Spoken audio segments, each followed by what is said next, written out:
दोस्तों, स्वागत है आपका हमारे चैनल द यूनिक वर्ल्ड में अकबर बीरबल की मजेदार कहानी। दोस्तों, एक दिन बादशाह ने अपने दरबारियों से भरी सभा में पूछा, भाग्य बड़ी है व उद्योग। सब दरबारियों ने एक मत होकर बतलाया, पृथ्वीनाथ। उद्योग बड़ा है, परंतु बीरबल की राय सबसे भिन्न थी। वह अपनी तरफ से अकेला होकर बोला, महाराज, मेरी सम्मति से भाग्य बड़ी है। बादशाह ने बीरबल से पूछा, यदि उद्योग न किया जाए तो भाग्य क्या कर सकती है? भला उस मनुष्य को जो भाग्य के भरोसे बैठ रहे, कभी खाना नसीब हो सकता है? बीरबल ने उत्तर दिया, चाहे कोई कितना ही उद्योग क्यों न करे, परंतु जो बात उसके भाग्य में लिखी न होगी, कदापि नहीं मिल सकती। यह सब देखते हुए भाग्य को ही प्रधानता मिलनी चाहिए। एक दरबारी को बीरबल की यह दलील बहुत खटकी और वह बादशाह से निवेदन कर बोला, पृथ्वीनाथ, जब बीरबल को भाग्य की प्रधानता मालूम है तो इसका कोई सबूत भी होगा। बादशाह ने झट बीरबल से पूछा, हाँ बीरबल, इस बात का कोई सबूत दो। बीरबल बोला, पृथ्वीनाथ, यह कोई ऐसी वैसी बात नहीं है जो कोई गांठ में बांधे फिर रहा हो और तुरंत खोलकर दिखला दे। आपकी ऐसी ही इच्छा है तो कुछ दिनों में सिद्ध करके दिखला दूंगा। उस दिन का कार्य समाप्त हुआ और लोग अपने दो घर गए। एक दिन बादशाह को जमुना में सैर करने की इच्छा हुई, अतएव कुछ दरबारियों को साथ ले एक खास नौका पर बैठकर यमुना जी में जल विहार करने लगा। बीच दरिया में पहुंचकर फिर उसे भाग्य और उद्योग वाली बात स्मरण हो आई। उसने बीरबल से कहा, क्यों बोरबल, अभी तुम्हारा दिमाग ठिकाने आया कि नहीं? बोलो, उद्योग को प्रारब्ध से प्रधान मानते हो वा नहीं? इस बार भी बीरबल ने पहले ही सा उत्तर दिया।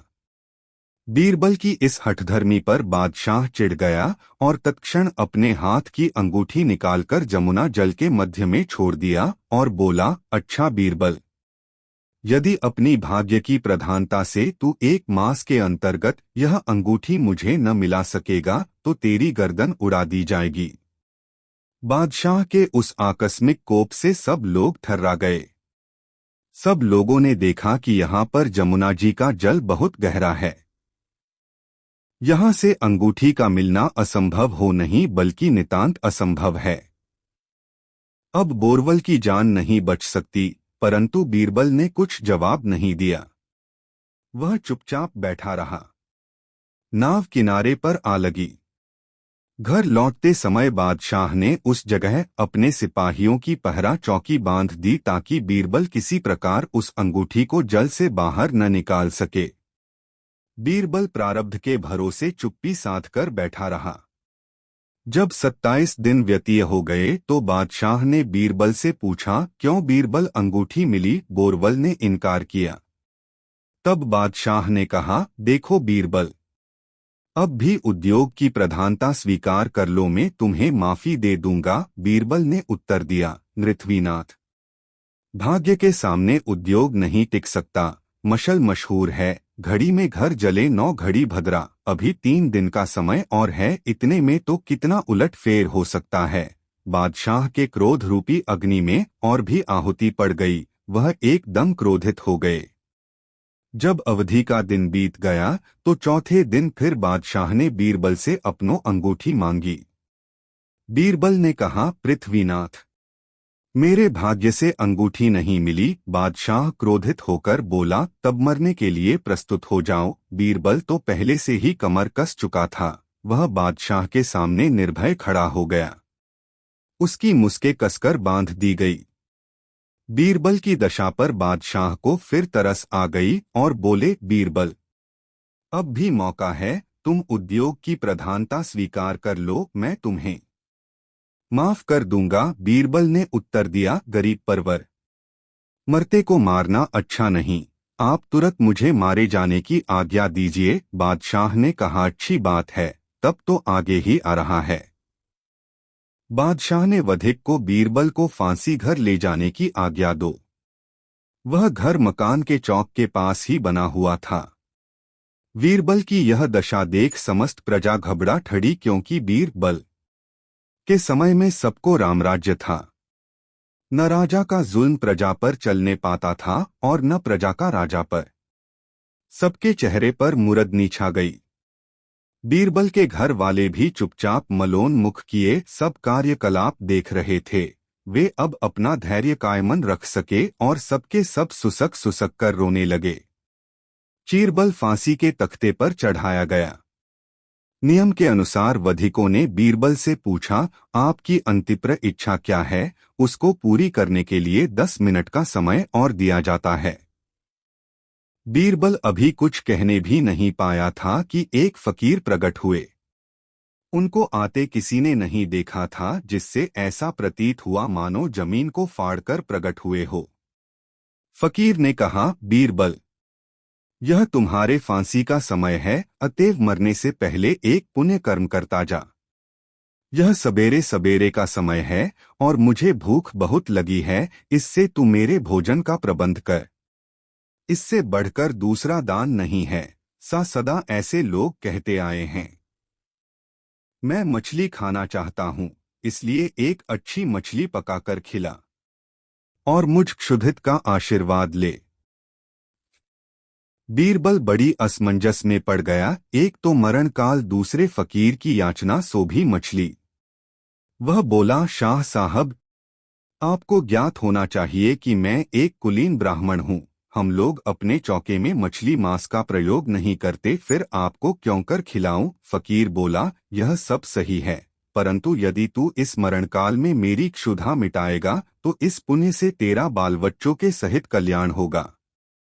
वहां पर उस समय जितने लोग एकत्रित थे, सबों ने बीरबल से फकीर की इच्छा पूर्ति का अनुरोध किया। कुछ काल तो यो ही बातचीत में टल गया। अंत में मत विशेषता के कारण बीरबल को अपनी जिद छोड़नी पड़ी। एक आदमी बाजार जाकर एक मल्लाह से एक खूब मोटी और बड़ी मछली खरीद लाया।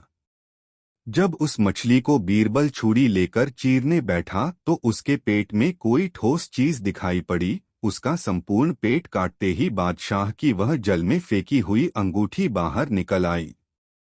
बादशाह अपनी खिड़की से गर्दन निकालकर बीरबल की फांसी का दृश्य देख रहा था। उसने देखा कि बीरबल एक मछली फाड़ रहा है, परंतु उसके और उस फकीर के अंतर्गत क्या क्या बातें हुई, इसका उसे कुछ भी गम न था। बीरबल उस अंगूठी को हाथ में लेकर खड़ा हो गया और शाह साहब को देखने लगा। वे उसके खड़ा होने से पहले ही अंतर्ध्यान हो गए थे। बीरबल ने एकत्रित मंडलों से कहा, आप लोगों की अनुमति प्राप्त कर मैं एक बार पुनः बादशाह से मिलना चाहता हूँ। कृपा कर मुझे फिर बादशाह के समोप ले चलें। उन लोगों ने मछली का पेट फाड़ते समय कुछ निकलते हुए अवश्य देखा था, पर क्या निकला सो कोई नहीं जानता था। वे बड़ी प्रसन्नता से कर्मचारियों के सहारे बीरबल को बादशाह के पास ले गए। बीरबल को अपने समीप आते हुए देखकर बादशाह ने अनुमान किया, हो न हो बोरबल डरकर अब उद्योग की प्रधानता स्वीकार करने के लिए मेरे पास आ रहा हो, परंतु अब मैं अपनी आज्ञा भंग न करूंगा। इसीलिए इसके पहले ही मैंने उसे कई बार मौका दिया था, परंतु उस समय उसने मेरी बातों पर कुछ भी ध्यान नहीं दिया। बीरबल पास पहुंचकर बादशाह को सलाम किया। तब बादशाह ने कहा, बीरबल, अब तुम्हारा प्रयास करना वृथा है। इस समय चाहे तुम उद्योग की प्रधानता मान भी लो, परंतु मैं अपनी आज्ञा रद्द नहीं करूंगा। बीरबल ने कहा, प्रभु, जरा पहले मेरी बातें सुन लें। मैं उद्योग की प्रधानता मानने नहीं आया हूँ। बादशाह ने कहा, अच्छा कहो। तब बीरबल बोला, आपकी अंगूठी देने आया हूँ, इसे पहन लीजिए। बादशाह ने उसे हाथ में लेकर देखा तो सचमुच वही राजमुहर वाली अंगूठी थी। उन्हें बड़ा आश्चर्य हुआ, क्योंकि वे उसे जमुना के अगाध जल में फेंक आए थे। कई बार खूब उलट पलट कर देखा। जब उसके निस्बत कुछ संदेह न रहा तो बोले, बीरबल, यह अंगूठी कैसे प्राप्त हुई? बीरबल ने जवाब दिया, गरीब परवर, मेरा प्रारब्ध घसीट लाया है। तब उसके मिलने का सब किस्सा बीरबल ने बादशाह को सुनाया। बादशाह बीरबल से बहुत प्रसन्न हुए और 10,000 मुहरें, एक सुंदर वस्त्र तथा कई वाहन पुरस्कार में दिए। उसके घर वालों को भी सुंदर 2 वस्त्र दिए गए। उपस्थित जनता के सहित बादशाह ने प्रसन्नता से प्रारब्ध की प्रबलता स्वीकार कर ली। दोस्तों, कहानी कैसी लगी कमेंट बॉक्स में जरूर बताएं। दोस्तों, एक दिन शीतकाल में कुछ लोगों के साथ बादशाह हवा सेवन के लिए नगर से बाहर निकला। वह घूमते दो एक ऐसे स्थान पर जा पहुंचा जहां एक पुराना जलकुंड जल से लबालब भरा हुआ था। उस कुंड पर आदमियों व जानवरों का समागम भी बहुत कम था। बादशाह ने अपना हाथ कुंड में डुबोया। उसका जी सन्न हो गया। उस मैदान के तालाब का जल हवा और उसके प्रभाव से अत्यधिक शीतल हो रहा था। बादशाह बड़ा रसिक और बहादुरों की कदर करने वाला था। अतएव अपने साथियों के परीक्षार्थ बोला, आप लोगों में कोई ऐसा भी वीर है जो इस जलकुंड में धंसकर एक पहर रात्रि तक खड़ा रहे? किसी को बादशाह के प्रश्न का उत्तर देने का साहस न हुआ। आखिरकार फिर बादशाह ने एक दूसरी घोषणा की। उसने कहा, जो कोई आज इस तालाब के जल में गले तक डूबकर रात्रि भर खड़ा रहेगा, उसको 50,000 रुपए बतौर पारितोषिक के दिए जाएंगे। फिर भी कोई मनुष्य उस जानलेवा देवा कर्तव्य के उद्यत उद्यत न हुआ। तब उसी गिरोह का एक ब्राह्मण जो वस्त्रा भाव के कारण अर्धनग्न हो रहा था, बढ़कर सबसे आगे आया। उसने अपने मन में सोचा, रोज रोज की यातना से एक दिन में ही कष्ट सहकर प्राण त्याग देना उत्तम है। मैं किसी दिन भर पेट अन्न खाकर नींद भर नहीं सोता, रात दिन गरीबी की आग में जला करता हूँ, तो क्यों न इसी बहाने प्राण त्याग दूं।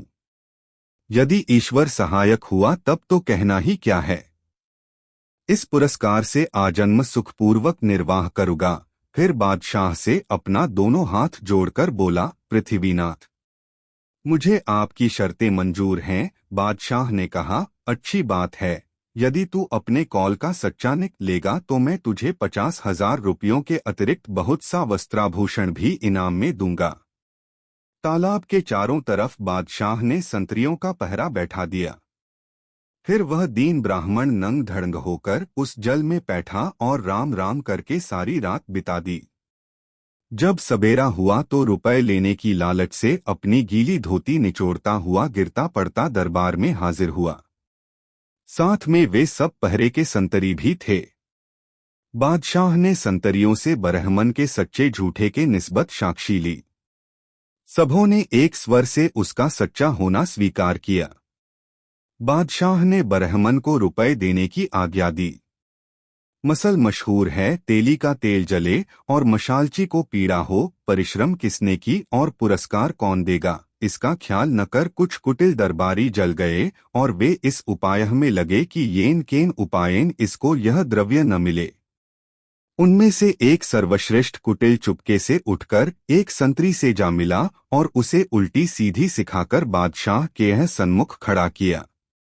वह बोला, पृथ्वीनाथ, यह ब्राह्मण तो जल में कंडा हो गया होता, परंतु इसने एक चालाकी की थी जिससे जीता बच गया। सामने पहाड़ पर आग जल रही थी, यह उसो को देखता हुआ उसकी गर्मी के सहारे से खड़ा रह गया। बादशाह बोला, क्यों, क्या यह संतरी सच कह रहा है? इस पर एक दूसरे संतरी ने भी हामी भर दी।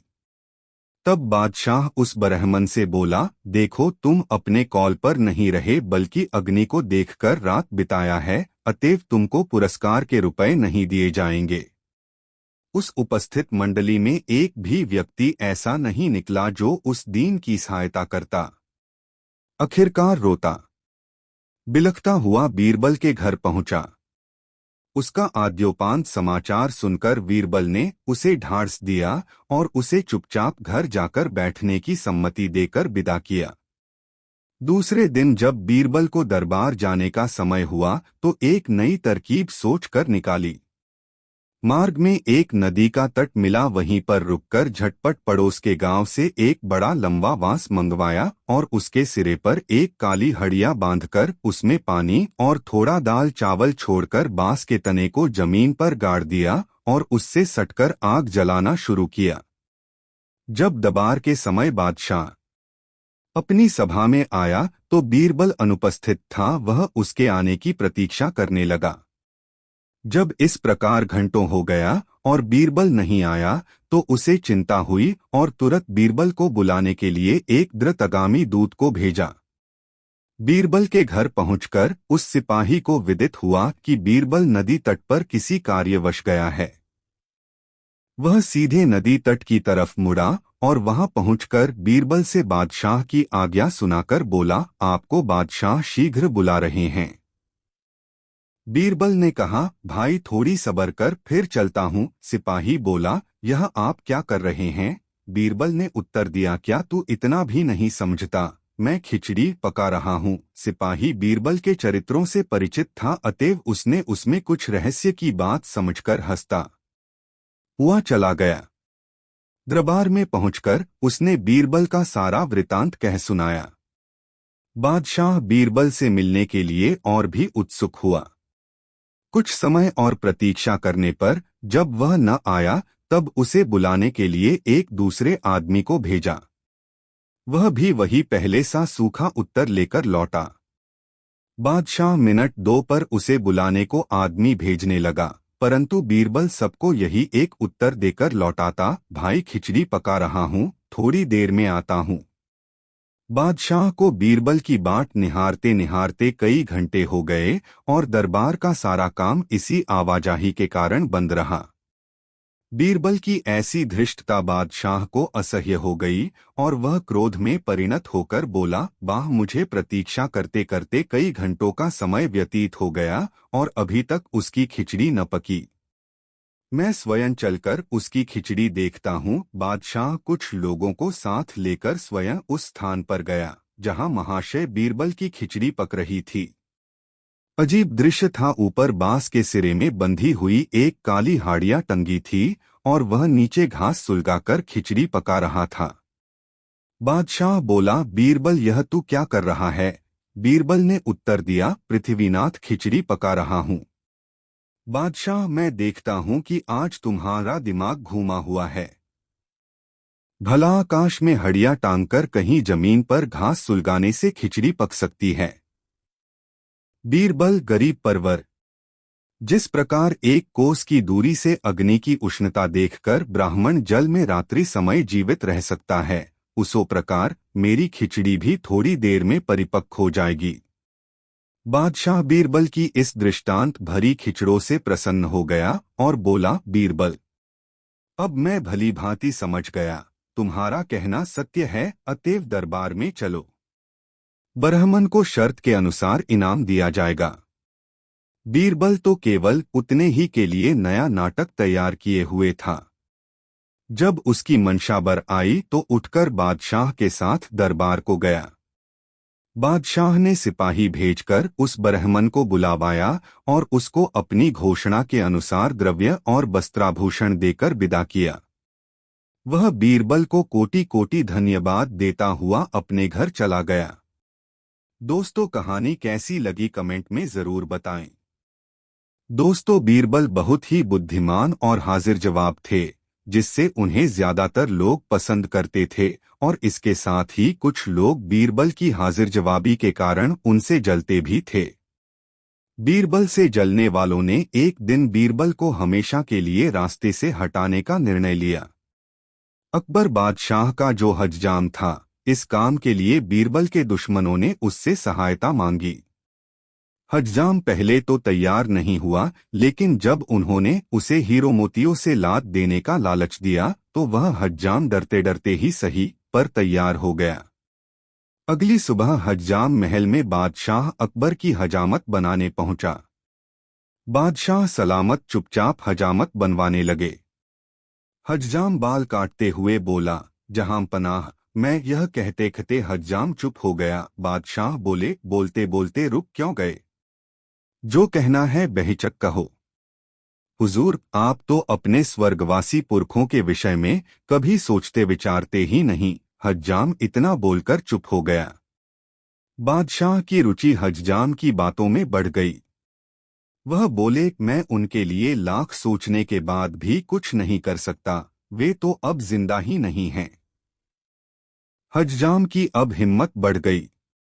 वह बोला, जहां पनाह, आपके पुरखे स्वर्ग में ही तो हैं। वहां किसी को भेजकर यह तो जाना ही जा सकता है कि वे किस हाल में हैं। क्या ऐसा हो सकता है? बादशाह के चेहरे पर खुशी पसर गई। उन्हें हजाम की सलाह काफी पसंद आई। वे बोले, लेकिन किसी को स्वर्ग में कैसे भेजा जा सकता है? हज्जाम मन ही मन खुश होते हुए बोला, यह तो बहुत ही आसान काम है हुजूर। किसी खुले स्थान में चिता सजाकर उसमें किसी बुद्धिमान व्यक्ति को बैठा दिया जाए तो वह चिता की लपटों के साथ सीधे स्वर्ग में पहुंच जाएगा। हजाम की यह योजना बादशाह को भी पसंद आई, लेकिन उन्होंने अगले पल ही सवाल कर दिया, योजना तो ठीक है, पर इस तरह से जलने को कौन तैयार होगा? हज्जाम ने सुझाव दिया, जहां पनाह, बीरबल राज्य के सबसे चतुर व बुद्धिमान व्यक्ति हैं। इस कार्य के लिए उनसे अधिक योग्य दूसरा कोई व्यक्ति नहीं हो सकता। अकबर बादशाह यह सुनकर गंभीर हो गए, क्योंकि वह समझ गए थे कि बीरबल को जान से मारने के लिए चाल चली जा रही है। फिर भी वह अनाड़ी ही बने रहे और बोले, बहुत खूब, हाँ, इस काम के लिए बीरबल ही सही व्यक्ति रहेंगे। हज्जाम बाल काट कर चला गया। बादशाह अकबर ने दरबार में आते के साथ ही इस योजना की घोषणा दरबार में कर दी। इसके बाद बीरबल को देखते हुए कहा, बीरबल, अब तुम ही स्वर्ग जाओ और वहां से लौटकर हमें बताओ कि हमारे पुरखों को किस चीज की जरूरत है। बीरबल बोले, हुजूर, आपके मन में यह विचार कहाँ से आया? बादशाह अकबर बोले, यह विचार मेरे मन की उपज नहीं है। यह विचार तो हमारे हज्जाम के मन की उपज है। उसी ने हमें यह विचार सुझाया। बीरबल ने बादशाह के कहने का मतलब अच्छी तरह से समझ लिया और मन ही मन ठान लिया कि उस हज्जाम को सबक सिखाना है। बीरबल ऐसा सोचते हुए बोले, जहां पनाह, आपने मुझे इस काबिल समझा, शुक्रिया। मैं स्वर्ग की यात्रा पर जाने के लिए तैयार हूँ हुजूर, लेकिन मुझे कुछ दिन का समय दीजिए ताकि मैं अपने परिजनों के लिए जरूरत की चीजों का प्रबंध कर सकूं। अकबर बादशाह ने बीरबल को कुछ दिनों का समय दे दिया और चिता भी तैयार करने का हुक्म जारी कर दिया। बीरबल ने इस बीच चिता की जगह को जाकर देखा, फिर चिता के स्थान से अपने घर तक अंदर ही अंदर एक सुरंग खुदवानी आरंभ कर दी। बीरबल के चिता पर बैठने की तारीख आ गई। नगर के सारे लोग वहां आकर जमा हो गए। बीरबल सुरंग के द्वार से सटकर लेट गए और दरबारी कारिंदों ने उनके चारों तरफ लकड़ियां सजा दीं। देखते ही देखते चिता धू धू करके जल उठी। बीरबल को चाहने वाले आंसू बहा रहे थे और ईर्ष्या करने वाले खुश हो रहे थे। लेकिन चतुर बीरबल तो सुरंग से होते हुए अपने घर पहुंच गए थे। कुछ महीनों के बाद बीरबल दरबार में आए तो उनके हितैषी और शत्रु दोनों ही चकित रह गए कि एक मरा हुआ व्यक्ति पुनः जिंदा कैसे हो गया। वह बड़ी मुश्किल से पहचान में आ रहे थे, क्योंकि उनकी दाढ़ी बेतरतीब बढ़ी हुई थी। बीरबल शहंशाह अकबर को सलाम करते हुए बोले, मेरे मालिक, मैं सीधा स्वर्ग से यहाँ आ रहा हूँ। आपके पुरखों की भी खबर लेकर आया हूँ। बादशाह अकबर प्रसन्न होते हुए बोले, बीरबल, तुम ठीक तो हो? स्वर्ग में मेरे सब पुरखे कैसे हैं? बीरबल बोले, जहां पनाह, वहां किसी बात की कोई कमी नहीं है। चारों तरफ अमन ही अमन है। हाँ, वहां पर एक चीज की कमी है। बोलो बीरबल, हम वह चीज वहां भेजवाने की कोशिश करेंगे। बादशाह सिंहासन से यह कहते कहते खड़े हो गए। बीरबल बोले, हुजूर, वहां कोई ढंग का हज्जाम नाई नहीं है। आपके पुरखों ने कहा है कि कोई ढंग का हज्जाम फौरन यहां भेजा जाए। हुजूर, स्वर्ग में पहुंचने का रास्ता तो हम सबको मालूम हो ही गया है। वहां अब किसी को भी भेजना हमारे लिए कठिन नहीं रहा। शहंशाह अकबर बोले, हाँ, तुम्हारी बात तो सही है, पर वहां किस हज्जाम को भेजा जाए? बीरबल अब कहाँ चूकने वाले थे। वह झट से बोले, हुजूर, इसमें भी कोई पूछने की बात है। आपका शाही हज्जाम वहां जाएगा। उससे बेहतर हजामत और कौन बना सकता है, हुजूर? ठीक है बीरबल, हम शाही हज्जाम को ही स्वर्ग भेज देते हैं। फिर क्या था? बादशाह अकबर ने शाही हज्जाम को स्वर्ग जाने का हुक्म दे दिया। हज्जाम को षड्यंत्रकारियों का साथ देने का अच्छा फल मिला। वह बेमौत मारा गया। दोस्तों, कहानी कैसी लगी कमेंट बॉक्स में जरूर बताएं। दोस्तों, शहंशाह अकबर हमेशा कुछ नया करने में विश्वास करते थे और इसके लिए धन भी खर्च करने में पीछे नहीं हटते थे। एक बार शहंशाह ने दरबार में घोषणा की, जो व्यक्ति महल से बह रही नदी में पूरी रात खड़ा रहेगा, उसे हम ढेर सारे धन से पुरस्कृत करेंगे। जाड़े की ठंडी रात में नदी के ठंडे पानी में रात भर रहना सबके वश की बात नहीं थी। एक गरीब धोबी के कानों तक जब शहंशाह की घोषणा पहुंची तो उसके कान खड़े हो गए। उसने सोचा कि घोर निर्धनता में मर कर जीने से तो अच्छा है कि मैं शाही घोषणा का पालन करते हुए पूरी रात नदी में गुजार दूं। जिंदा रहा तो गरीबी से मुक्ति मिल जाएगी और मर गया तो भी इस नरक की जिंदगी से छुटकारा मिल जाएगा। यह सोचकर गरीब धोबी ने सारी रात नदी में खड़े रहकर ही गुजार दी। दूसरे दिन वह दरबार में पहुंचा और शहंशाह से कहा, जहां पनाह, मैंने नदी में पूरी रात गुजार दी है। अब मुझे शाही खजाने से इनाम दिया जाए। बादशाह अकबर ने उसे देखते हुए पूछा, तुम्हारे पास इस बात का क्या सबूत है कि तुम सारी रात नदी में खड़े रहे? सीधा सादा धोबी बोला, जहां पनाह, मैं पूरी रात राजमहल की छत पर जल रहे दीपक की लौ को देखता रहा। शहंशाह मुस्कुराते हुए बोले, अच्छा, अब समझ में आया। महल के चिराग की रोशनी की गर्मी के कारण तुम पूरी रात पानी में आराम से खड़े रहे। आथा, तुम इनाम के असली हकदार नहीं हो सकते। बादशाह के इतना कहते ही धोबी का चेहरा लटक गया। गरीब और कमजोर धोबी शहंशाह से जुबान भी तो नहीं लड़ा सकता था। वह दरबार से बाहर आया और बीरबल के समीप पहुंचकर बोला, हुजूर, आप तो गरीबों के दोस्त हैं। मेरा ईश्वर जानता है मैंने सारी रात नदी के पानी में गुजारी है, लेकिन बादशाह ने मुझे इनाम देने से इनकार कर दिया। बीरबल ने पूछा, इसका कारण क्या है? धोबी ने बताया, शहंशाह कहते हैं कि तुमने राजमहल के चिराग की लौ की गर्मी के कारण नदी में खड़े रहकर रात गुजारी है। भला तुम इनाम के हकदार कैसे बन सकते हो? बीरबल को यह जानकर बड़ी ही हैरानी हुई और उन्होंने धोबी को ढांढस बंधाते हुए कहा, तुम धैर्य रखो, मैं तुम्हें इनाम दिलवाऊंगा। धोबी भारी कदमों से घर को लौट गया। दूसरे दिन बीरबल जब दरबार में समय से नहीं पहुंचे तब शहंशाह ने एक नौकर को उन्हें बुलाने के लिए भेजा। नौकर बीरबल के पास से लौटकर आया तो शहंशाह ने उससे पूछा, क्या हुआ? बीरबल नहीं मिले। नौकर ने आश्चर्य व्यक्त करते हुए कहा, हुजूर, बीरबल ने कहलवाया है कि वे तब तक नहीं आ सकते जब तक उनकी खिचड़ी पूरी तरह से पक नहीं जाती। यह सुनकर शहंशाह को बड़ा ही आश्चर्य हुआ कि बीरबल दरबार का काम छोड़कर आज खिचड़ी क्यों पका रहे हैं। जब बीरबल बहुत इंतजार करने के बाद भी दरबार में नहीं आए तब शहंशाह कुछ दरबारियों के साथ स्वयं बीरबल के घर की ओर बढ़ गए। बीरबल के घर पहुंचकर उन्होंने देखा कि एक बहुत लंबे बांस के शीर्ष पर एक हांडी लटकी हुई है और बीरबल उसके नीचे आग जला रहे हैं।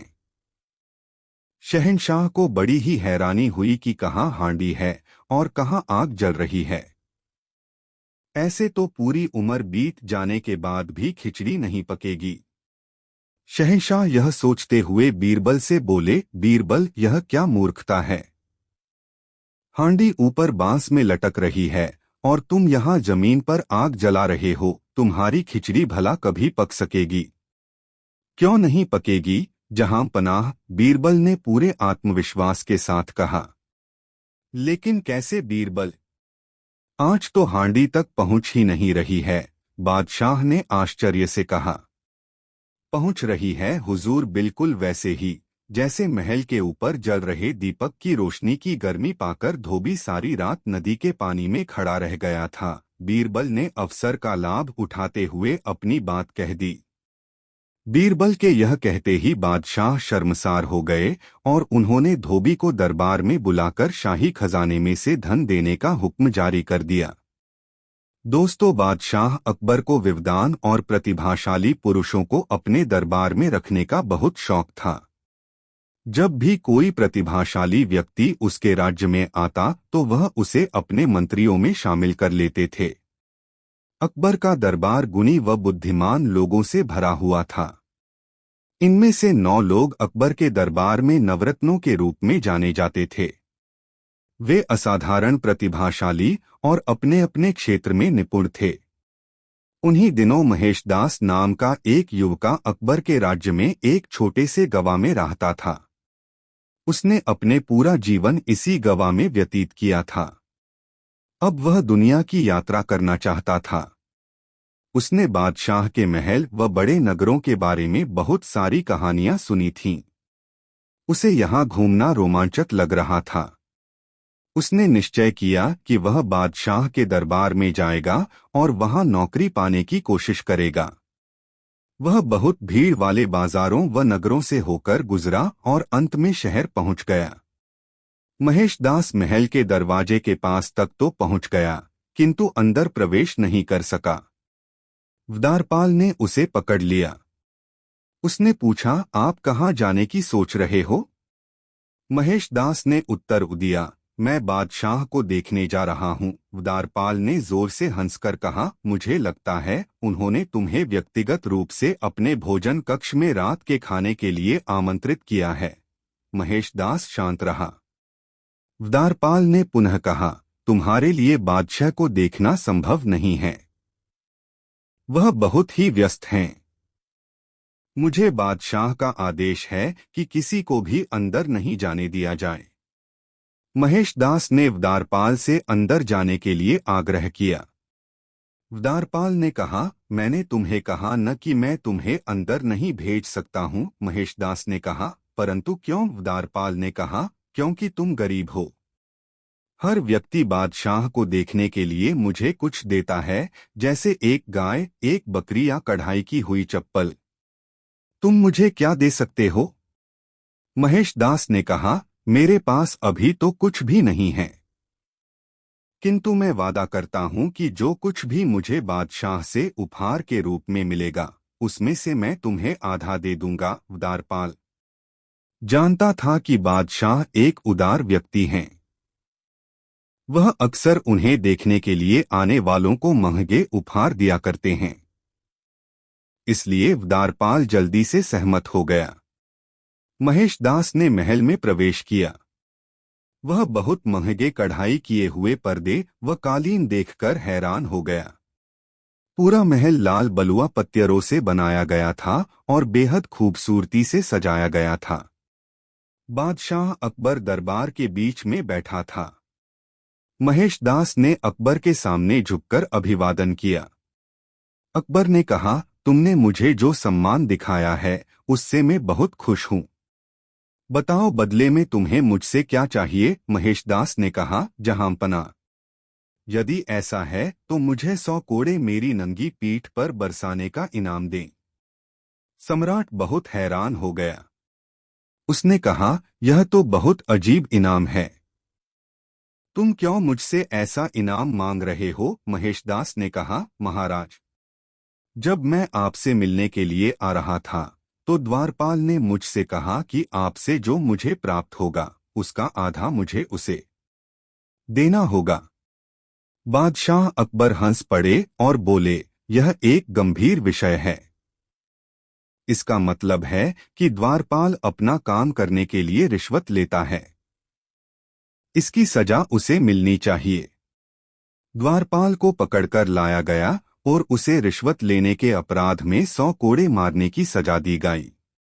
फिर अकबर ने महेशदास से कहा, तुम बहुत ही चतुर व्यक्ति हो, क्यों नहीं तुम मेरे दरबार में मंत्री के रूप में शोभा ढाओ। महेशदास इस अवसर को पाकर बहुत खुश था। उस दिन से बीरबल व उसकी बुद्धि की कहानियां दूर दूर तक व्यापक रूप से फैलनी शुरू हो गईं। दोस्तों, वीडियो को एक लाइक जरूर करें। दोस्तों, दिल्ली नगर एक बड़ा शहर है उसमें सभी श्रेणी के मनुष्य निवास करते हैं। इसी शहर में एक अति दीन मनुष्य भी रहता था। यह बड़ा कंजूस था। कंजूसी के कारण धीरे दो इसके पास बहुतेरी मुहरें इकट्ठी हो गई। जब उसे मुहरों को घर में रखने से चोरी हो जाने की आशंका हुई तो उनको एक छोटे से बक्स में बंद कर एक विस्तृत मैदान में आशापल्लव के नीचे गड्ढा खोदकर गाड़ आया ताकि उसे कोई चुरा न सके। उसकी देखरेख करने के लिए कभी दो उस वृक्ष तले जाकर गुपचुप लौट आता। एक दिन उसका द्रव्य वहां से गायब हो गया और जब वह नित्य के अनुसार पेड़तले अपना द्रव्य देखने गया तो क्या देखता है कि वह जगह खुदी पड़ी है, वहां द्रव्य का नामो निशान तक नहीं है। मारे चिंता के छाती पोट दो कर रोने और चिल्लाने लगा। इस प्रकार बड़ी देर तक कुहुक दो कर रोता रहा। जब थककर लाचार हो गया तो हृदय को ढाढ़स देते हुए कुछ शांत हुआ। वह रात्रि चिंतना करते ही बीत गई। दूसरे दिन साहस कर बादशाह की अदालत में गया। वहां के कुछ दरबारियों की सम्मति से एक कागज पर अपनी विपत्ति गाथा लिखकर बादशाह के पास पेश किया। बादशाह उसका समाचार पढ़कर बड़े चिंतित हुए। सुमड़ा उनके सामने और भी फूट फूट कर रोने लगा।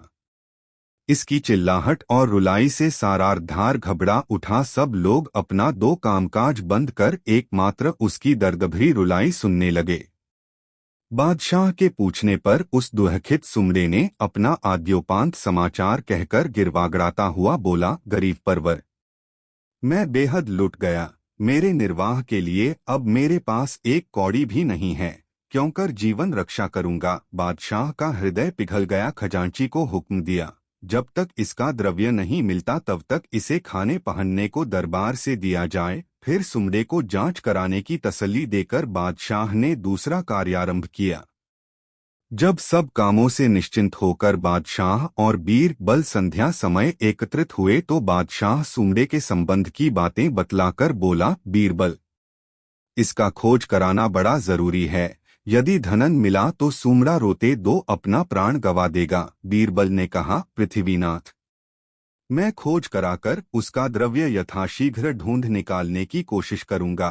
तब बादशाह को कुछ शांति मिली और फिर बीरबल के सहित महल में दाखिल हुआ। वे एक अलग कमरे में बैठकर आपस में गुप्त परामर्श करने लगे। कुछ देर बाद बीरबल को एक युक्ति सूझी और वह उसे बादशाह से कहकर सुनाया।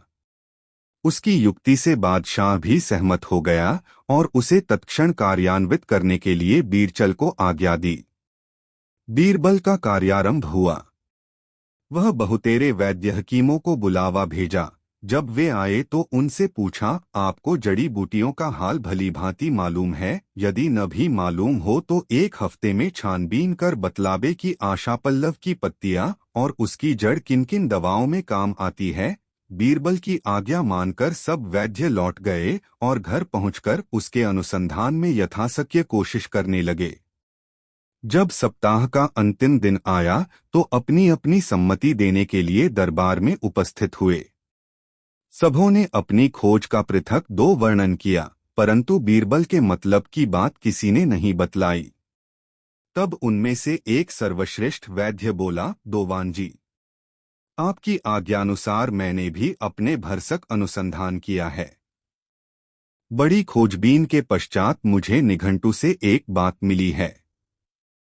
सुश्रुत और निघंटु में लिखा है कि आशापल्लव के पत्ते का चूर्ण बनाकर देने से पीलिया रोग वाले को तत्काल आरोग्य लाभ होता है और जलंधर वाले रोगी को इसकी जड़ की धूनी देने से जलंधर का रोग जड़ से जाता रहता है।